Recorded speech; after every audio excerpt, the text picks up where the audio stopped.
السلام عليكم، مرحبا بكم حبيباتي في قناه صوفيا صفوي اللي طبخوا الحلويات. اليوم جبت لكم وصفه خبز بالزيتون والفرماج وزيت عرق. راكم تشوفوا فيها ها الخبز تاعنا ومازال سخون، راكم تشوفوا فيه ديما. دوك غنقصوه.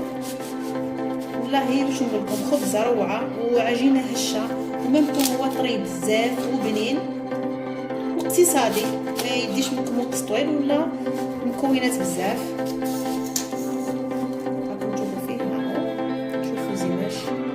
هش خلاص يعني روعة وما من البنة، تقدروا تاكلوا به شوربة. نشوفوا فيه كيفاش. دوكا نروحوا لطريقة التحضير. باش نحضروا العجينة تاعنا نجيبوا 2 كيسان تاع ما يكون دافي. هذا الكاس الاول وهذا الكاس الثاني، ونزيدوا عليهم 2 مغارف كبار تاع خميرة تاع الخبز.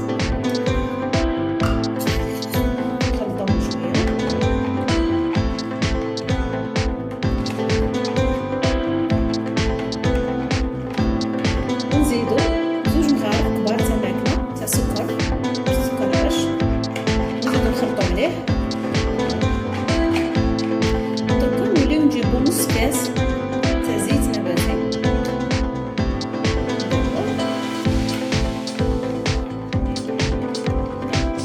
ونخلطو، نغلقو عليه ونخليوه 2 دقائق حتى يخمر شويه. بعد ما خمر الخليط تاعنا كنوليو نجيبو الفرينه ونبداو نضيفو. هي كانت 5 كيسان بس على حسب الفرينه.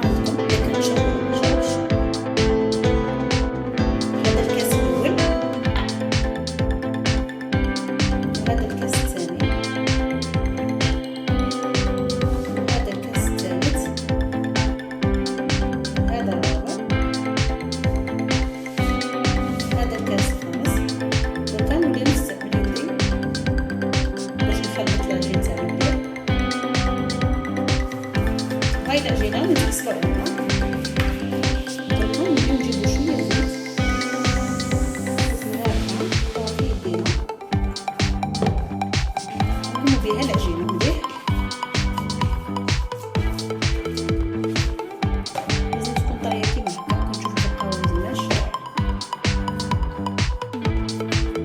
نخليوها هكا دركا نغطيوها ونخليوها تخمر مدة ساعة. هاي العجينه تاعنا بعد ما خمرت انا بدلت لها برك البورطمونجي صغير، كان صغير بدلتها انايا. وكاينه حاجه نسيتها اني الفيديو فاتني، وهو ان نزيدو العجينه مغرفه تاع ملح. دركا نوليو نحطو العجينه تاعنا نحطوها تخمر.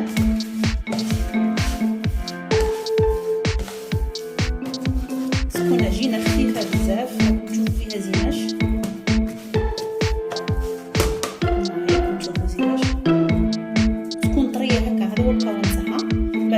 ولميناها ونجيبو البلاطو تاعنا اللي حنمشيو للفور، نحطو فيه بابي كويسون ولا ما عندكمش بابي كويسون تقدروا تدهنوها بالزيت. ونجيبو العجينه تاعنا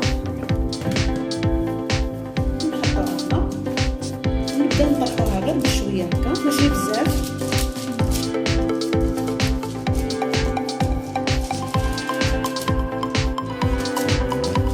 دوكا نوليو نغطيوها ونخليوها تركح مده 5 دقائق باش نكملو الخدمه تاعنا. نجيبو 4 مغارف تاع زيت الزيتون ونزيدو لهم مغرفه تاع ثوم تكون مرحيه رقيقه، نخلطوها ونزيدو 2 مغارف تاع بقدونس تكون مقطعه هكا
نكونوا شعلنا قبل الفور تاعنا على درجه حراره 180 يكون راه سخون، ونوليو ندخلو الخبز تاعنا يطيب.